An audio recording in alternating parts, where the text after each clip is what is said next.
балаларға жазған шығармаларымен, өмірімен, шығармашылығымен танысқан болатынбыз. Бүгінгі біздің сабағымыздың тақырыбы қазақтың үш бәйтерегі, үш діңінің бірі Ілияс Жансүгіров.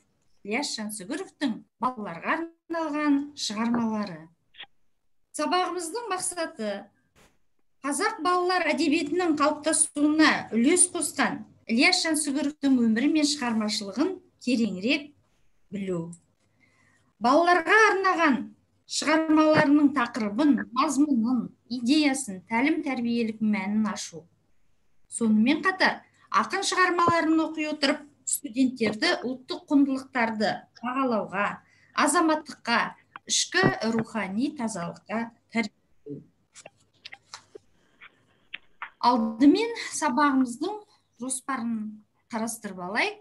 Бүгінгі қарастыратын мәселеміз бірінші, ақынның балалар әдебиетіне қосқан үлесі, еңбектерінің мән, балаларға арналған өлеңдерінің тақырыптары, Жетісу суреттеріндегі сырлы суреттер, Малта өлеңі мен Шәркей әңгімесіндегі еңбек тәрбиесі, бастауыш сынып бағдарламасына енген ақын шығармалары.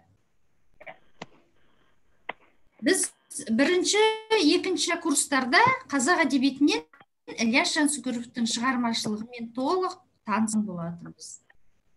Бұрынғы өткен білімдеріңді жинақтау мақсатында мен сендерге алдын ала тапсырмалар берген болатын. Яғни, өздерінің іздену зерттеу жұмыстарыңды көрсетулерің керек. Үй тапсырмасын тексерейік. Үйге Ілияс Жансүгіровтің өмірі мен шығармашылығы туралы презентациялар берген, өтірік өлеңдер жинағы туралы іздену зерттеу жұмыстарын жүргізуге тапсырмалар берген болатын. Олай болса, сөзді өздеріңе берейік. Ілияс Жансүгіровтің өмірі мен шығармашылығы жайында білетіндерімізді ортаға салайық.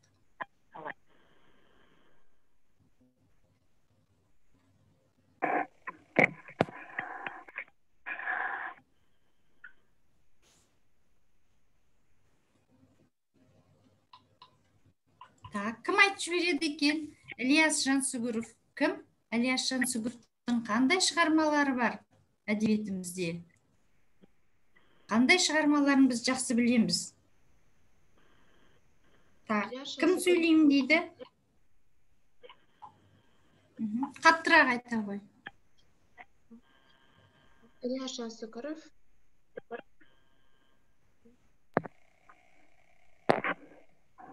Иә.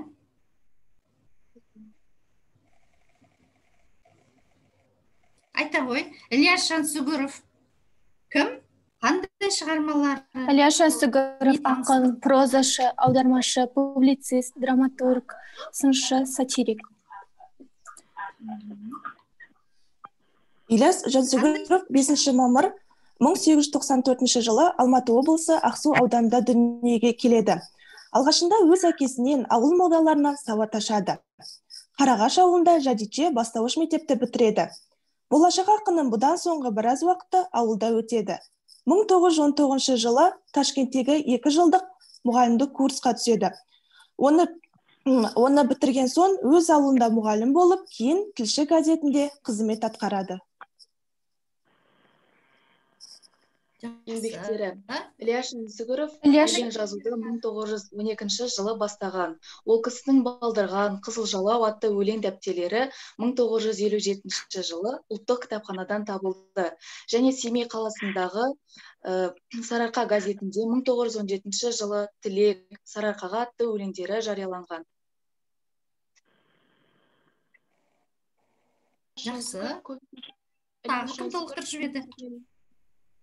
Ілияс Жансүгіров көптеген шығармаларды жазған, яғни ол кісінің өлеңдері Бұлбұлға, Әншіге, Арман, Арғынды менің Ақсуым, Не күйде, Гималай ұштасқан үштілік, прозалары Жолдастарға, роман жолдардың жоқтығында, Жол аузында жарыс, пьесаларына келетін болсақ Кек, Түркісөт, Исатай Махамбет, сатиралары Ала би, Итай, Некешілдер, Саудагер тамашасы, және поэмалары Күй, Күйші, Дала, Құлагер, Мәйек, Теңдік. Жақсы. Сонымен қатар Ильяс Жансүгіров Александр Сергеевич Пушкиннің көптеген шығармаларын аударған, соның ішінде Евгений Онегин шығармасын қазақ тілінде ең бірінші аударған аудармашылардың бірі. Сонымен қатар Крыловтан Жапырақтар мен тамырлар, Лермонтовтан Тұтқын қанжар, Некрасовтан Шойын жол және Горкийдан Дауылпаз деген сияқты шығармаларды аударған. Жақсы. Ал Ильяс Жансүгіровтің прозалық шығармаларына тоқталатын болсақ, алғашқы әңгімелері ол күн өлімі, шешілмеген жұмбақ, саудагердің тамашасы, Менгер Бөкен, Ташкентке тар. Бұл шығармалары 1920-1928 жылдардың ортасында жазылған. Ал 1923 жылы Қойшы мен Айрапан әңгімесі Бадырақ романы, ал 1935 жылы Жолдастар романы жазылған болатын. Жақсы. Ильяс жырларының тақырыптары отаншылдық, табиғат, әлеуметтік өнер туралы тақырыптары бар. Ильяс Жансүгіровтің өтірік жинағы туралы кім не айтады? Еңлік айтасың ба? Прозалық шығармаларға келетін болсақ, прозалық шығармалары. Алғашқы әңгімелері, одан кейін 1923 жылғы және де 1923 жылғы Қойшы мен Айрапан әңгімесі, Бадырақ, Жолдастар сияқты романдары бар. Есте қалдыру. Ильяс Жансүгіровке Талдықорған қаласындағы Жетісу мемлекеттік университетінде есімі берілген.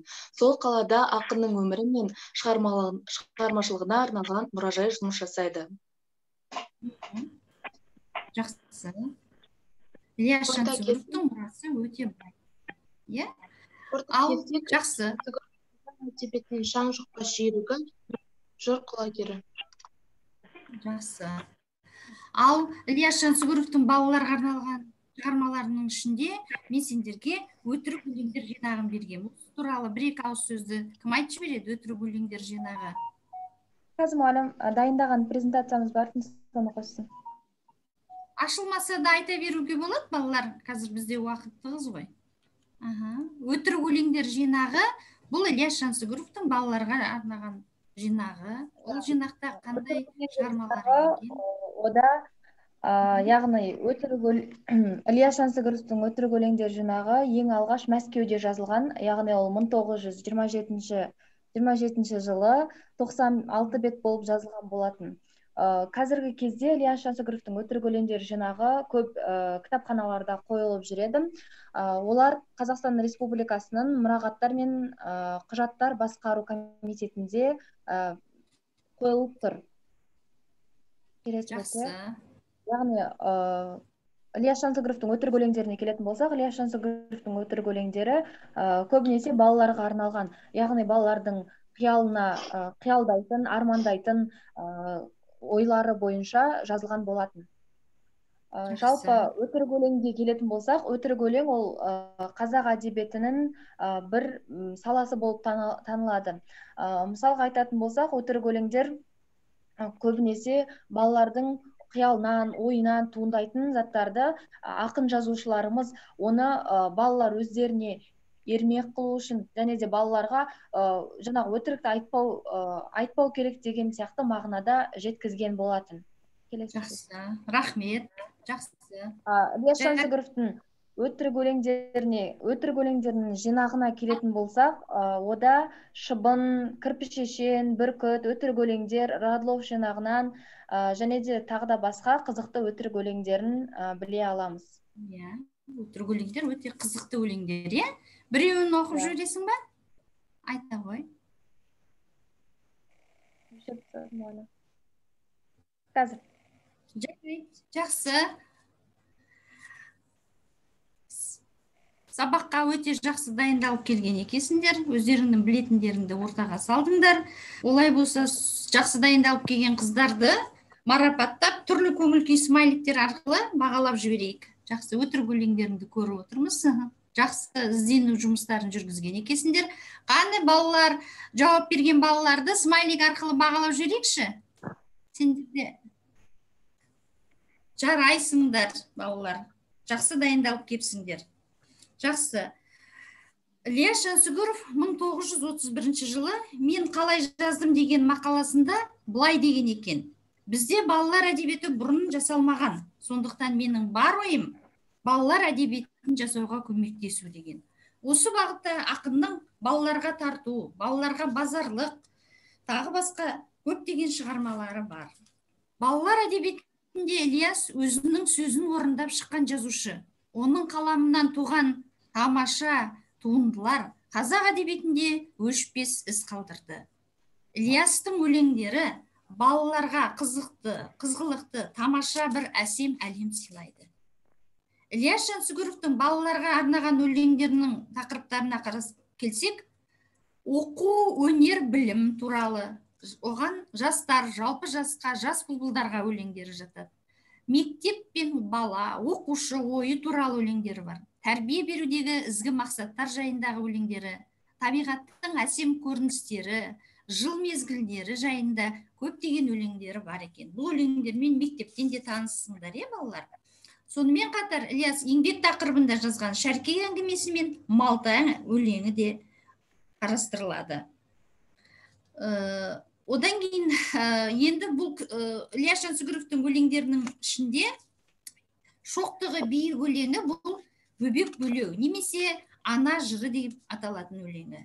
Қазір мен сендердің чаттарыңа осы өлеңдердің мәтінін жіберген болатынмын. Чаттағы жаңағы жіберілген өлеңдерді ашып қарауларыңа болады. Кеше мен стотқа да жіберген өлеңдерімді. Бөбек бөлеу өлеңі біз дана үкілер әдісі бойынша талдаймыз. Яғни дана үкілер әдісі бойынша не істеу керек? Фариза, оқып жібересің бе? Не істеу керек? Көрініп тұр ма? Мәтінмен жұмыс істеудің мәтіннен негізгі ұғымдарды, керек сөздерді табады және де өзіне болған ақпараттарды дәптерлеріне жазады, пікір айтады, қорытынды жасайды. Сонымен алдарында дескриптор берінген. Осы дескрипторды сүйене отырып, Бөбек бөлеу өлеңін оқимыз және талдаймыз. Негізгі ойды түсінеміз. Ал Бөбек бөлеу өлеңі алдарында тұр, өздерінің чаттарында да бар. Оқып жіберейікші. Алия, оқып жіберші.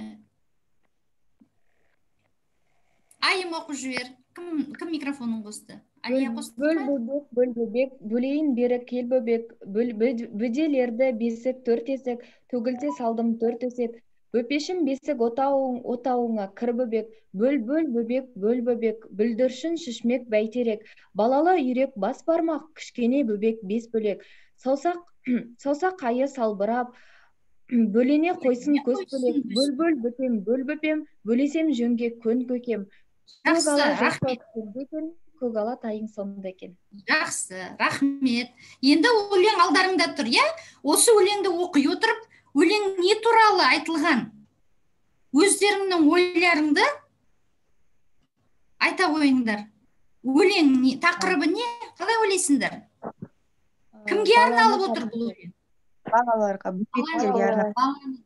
Жақсы, Жанна, тағы сен не айтасың?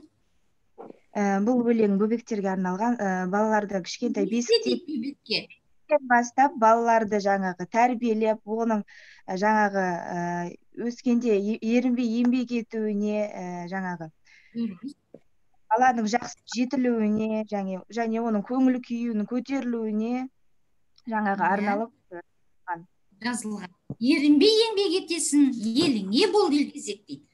Яғни тәрбие неден басталады дейді? Бесіктен басталады.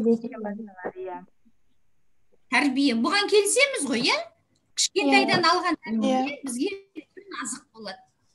Солай ғой? Яғни тәрбие алып, дұрыс тәрбие алып, дұрыс білім алсақ, біз өскенде саналы азамат боламыз. Өлеңнің негізгі ойы. Ал енді балалар алдарындағы өлеңге қарап отырсаңдар, бұл өлеңнің қандай тілдік құралдарды көруге болады?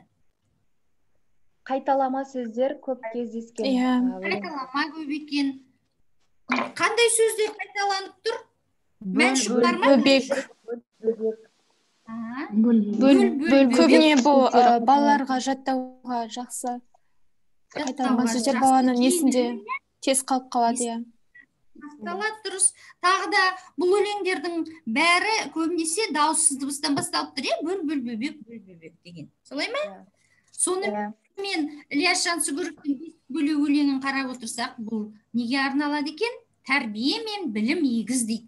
кішкентайдан берген тәрбие бізге өмірімізде үлкен азық болады. Осы өлең арқылы ақын баланың көңіл күйін, оның эстетикасы тәрбие береді. Түсінікті ме? Жақсы. Енді ары қарай сабағымызды жалғастырсақ, Мұхтар Әуезов Ілияс Жансүгіров туралы былай деген екен: мен Ілиясты бұрында білуші едім, өлеңдерін де көп білетінмін, бірақ оның шын мағынасында дарынды ақын екенін мойындағаным сол Жетісу суреттері өлеңін оқығаннан кейін дейді. Яғни бұдан біз Ілияс Жансүгіровтың Жетісу суреттері өлеңінің шоқтығы биік екендігін көреміз. Енді Жетісу суреттері өлеңіне келсек, бұл өлең 1925 жылы жазылған екен. Жанры пейзаждық лирикаға жатады. Жетісу суреттері 5 тараудан тұрады. Жалпы сын, тау өзені, Жетісу су суреті, Жетісу жәндігі және жер түгі деген өлең. Қазақстанның ең табиғаты сұлу әсем жерінің бірі Жетісу өңірі.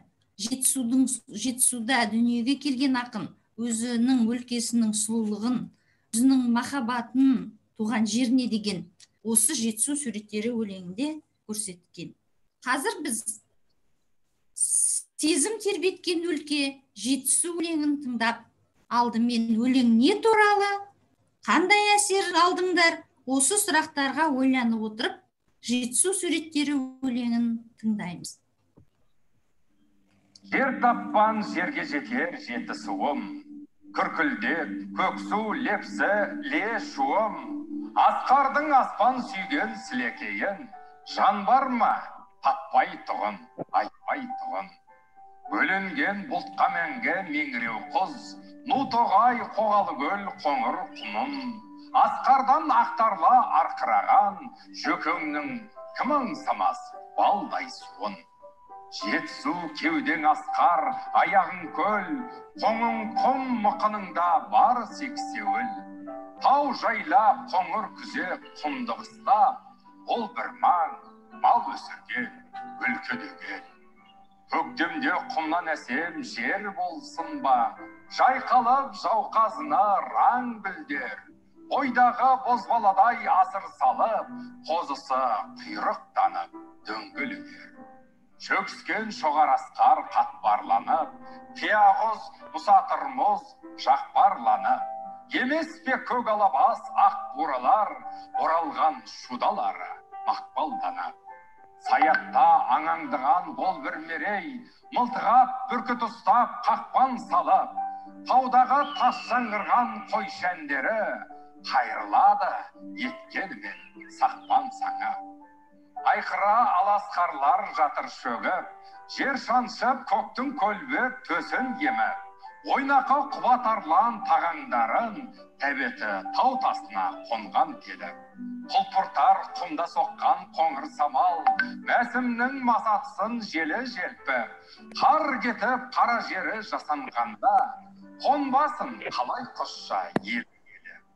Ескінің ертек айтсам ертесінен, Жетісу қан малшынған белшесінен.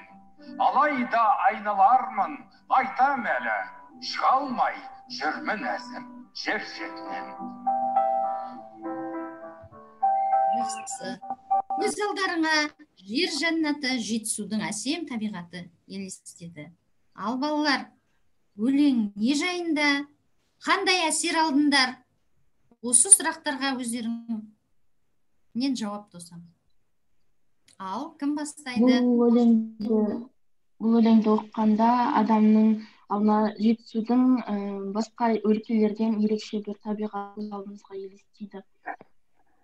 Бұл ең алдымен жаңағы бұл кісінің шығармасы, осы Жетісу шығармасы балалардың жаңағы қиял ғажайып жағынан дамытуға өте жақсы көмектеседі.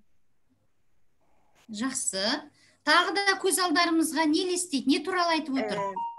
Және де бұл шығармада ең басында біз жетісудың әсем бейнесін тамашалайтын болсақ, ал келесінде көз алдымызға біздің сол жетісудың таулары көз алдымызға келеді. Тау кескінін көргеннен кейін біз қазақ халқының бұрынғы тұрмысы көз алдымызға елестейді. Және де жаңа айтып кеткендей өлеңде жетісуды мекендейтін аң құстардың аттарын, түрлерін көрсетіп, алдымызға солар елестеді. Ең соңында бұл өлеңде қазақтың жайлауы көз алдымызға елестейді. Жасыл шөптері, әп-әдемі көзге тартар гүлдері көздің жауын алады. Бұл өлеңде жетісудың барлық жағынан қамтығанын көрінеді. Жақсы. Тағы да алып қосарларың бар ма, қыздар? Ілияс Жансүгіров бұл өлеңде яғни қазақтың тұрмыс тіршілігін, бүкіл жан жануарларды, өсімдіктерді бәрін бір өлеңге сыйдыра білген. Және де ол жан жануарлар мен осы өлеңмен бірге адамзаттың жан күйін, ішкі жан дүниесін, табиғатты байланыстыра білген. Иә. Ең бастысы бұл өлеңнен менің байқағаным ақынның өзінің туған жеріне деген махаббаты, иә? Мен жетісуден артық жер таппаймын деп мақтанады. Біз де өзіміздің туған өлкеміз Балқашпен мақтанамыз. Солай ғой? Ақын өзінің жетісу суреттерінде жетісудың әсем табиғаты, таулары, өзендері, көлдері, аң құстарымен мақтанса, біз неме мақтанамыз? Ализа, біз неме мақтанамыз? Көлімізбен мақтанамыз, балығымызбен мақтанамыз, е? Әркімнің өзінің туған жері ыстық деп қорытынды жасауға болады екен. Жақсы. Осы өлеңнің тағы да бір түйіні, балалар, осы жетісу суреттері өлеңдері бұл бірнеше өлеңдердің жиналған топтама. Яғни шығарма Асқан шебердің картиналар сериясынан тұрады. Яғни өздері көріп отқандай бірнеше өлеңдер топтамасы. Тағы да ақынның шеберлігі адам мен табиғатты байланыстыра көрсетеді. Енді бір сөйлеммен түйіндесек, қандай қорытынды жасаймыз? Табиғатым, тал бесігім деп айтуға болады. Тағы да кім қандай қорытынды жасайды? Туған өлке деп жасауға болады. Ол кісі өзінің туған жері туралы айтып тұрғаннан кейін. Туған жердің топырағы. Жақсы. Енді балалар, біз Ілияс Жансүгіровтің осы жетісу суреттері өлеңдер топтамасына енген жетісу жәндігі және жетісу түгі деген екі өлеңін қарастырамыз. Сендер де алдарыңда осы өлеңнің мәтіні тұр, және өздеріңе қосымша мен осы өлеңдерді жіберген болатынмын. Чаттарыңнан қараңдар, анау алдарыңдағы слайдтан қарауларыңа болады. Яғни екі жақты күнделік әдісі бойынша ақынның жетісу жәндігі, жетісу түгі өлеңдерімен танысамыз. Тапсырма. Бірінші, біз өлеңді мұқият оқимыз. Одан кейін барып, мынандай тапсырмаларды орындаймыз. Яғни ол үшін мен сендерді журнал бойынша бөліп, осы тапсырмаларды бөліп берім кеп тұр. Яғни журналдың бастапқы 5 студенті жетісу жәндігі өлеңіндегі аңдар мен құстарды теріп жасады. Келесі 5 студент ағаш пен өсімдіктерді, және үшінші қалған соңғы 5 студентіміз жер түгі өлеңдеріндегі шөптердің аттарын теріп жазып, осы тапсырманы орындау керек. Түсінікті ме, қыздар?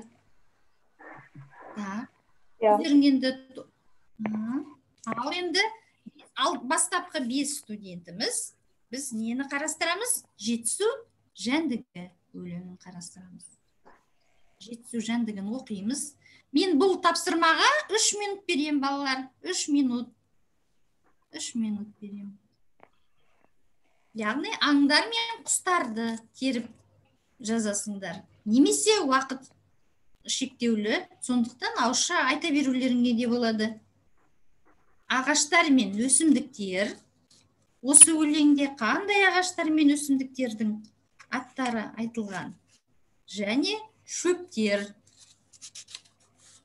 Одан кейін барып қорытынды шығарасыңдар. Бұл өлеңнің қандай тәлім тәрбиелік дамытушылық мақсат айтылады? Кім қанша аң, құс, ағаш, өсімдіктер, шөптер тапты екен? Санын айтыңдар. Бастай берейік, балалар, иә? Бізде уақыт шектеулі. Так, бірінші жетісу жәндігі өлеңін талдайтын журнал бойынша жаңағы 5 баламыз. Алдыңғы жаңағы бұлар кімдер? Айым, бұл жерде бар. Айым бар, Диана бар, е? Жанерке, қымбат, Нұр. Ал? Жетісу жәндігі өлеңінде Жетісу жәндігі өлеңінде мен 15 анды тапқан болатымын. Оның 5-6-ына тоқталып кетсем. Арқар, сілеусін, тышқан, ібіліс, бұғы, бұлан, қасқыр, таутеке, құлжа және шие бөрі деген аңдар бар. 15 таптың, е? Жақсы. 15 аңдар бар.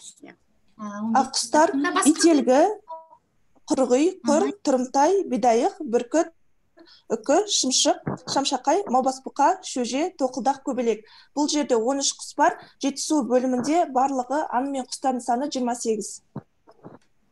Жақсы. Жақсы. Сонда барлығы неше? Аң, құс таптыңдар ба? 28 аң мен құс. Негізі, мен де сол 28 аң мен құсты табады ғой деп сендерге сеніп отырған. Бұл тапсырманы орындадыңдар. Келесі, ағаштар мен өсімдіктер. Біз ағаштар мен өсімдіктерге тоқталып кететін болсақ, қай өлеңі? Еңлік қай өлеңі? Жетісу түгі деген. Иә, сөйлен алып отырмын. Бұл жерде бізде ағаштарға тоқталып кететін болсақ, бізде ағаштар саны 16.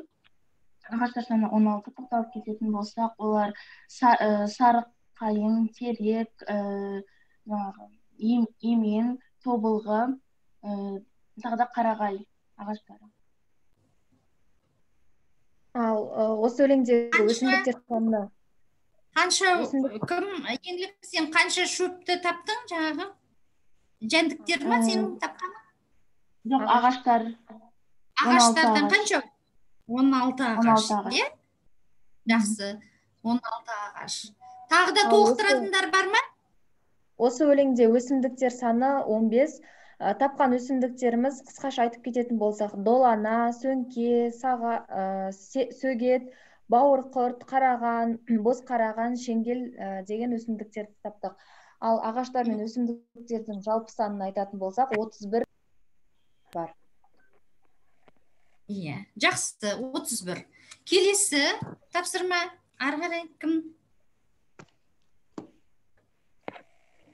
Біздікі 3-ші топтікі шөп түрлері, яғни біз өзімізден қыздармен 50 шөп түрін таптық. Соның 5-5-тен айтатын болсақ, жуар, ағаш, жапырақ, сыбызғы, жалбыз, құлма, қарақияқ, шоңайна. Тағы да 5 түрін айтатын болсақ, инелік, манқа, бұйра, балдырған, мейіз. Тағы да қалып қойған бар ма, балалар?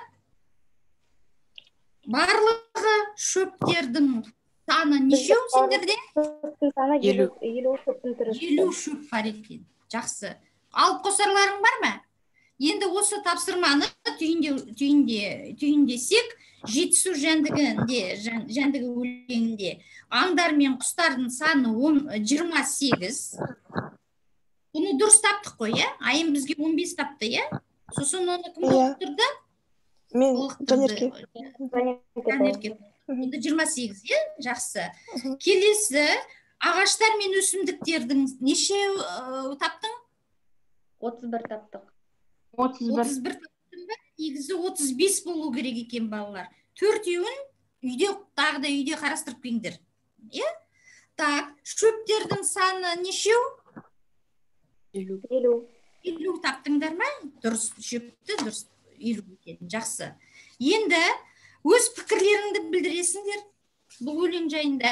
Өз өлең қандай маңызы бар? Қалай ойлайсыңдар?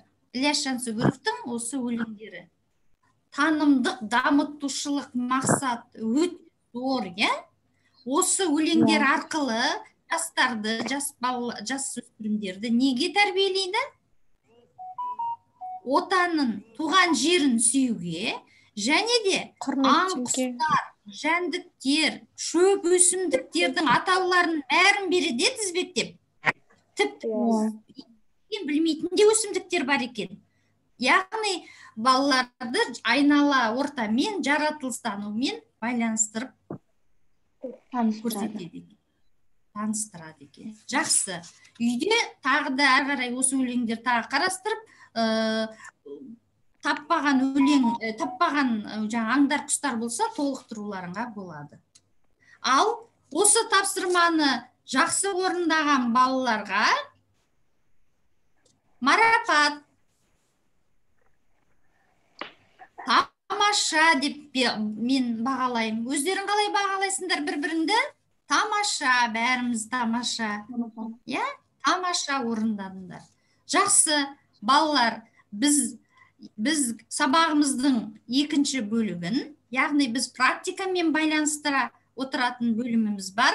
Яғни Ілияс Жансүгіровтің шығармаларын бастауыш сыныпта қалай оқыту керек екен, бастауыш сыныпқа қандай шығармалары енген, бұл жайында мен сендерге 4-ші курстың студенттерін қонаққа шақырған болатынмын.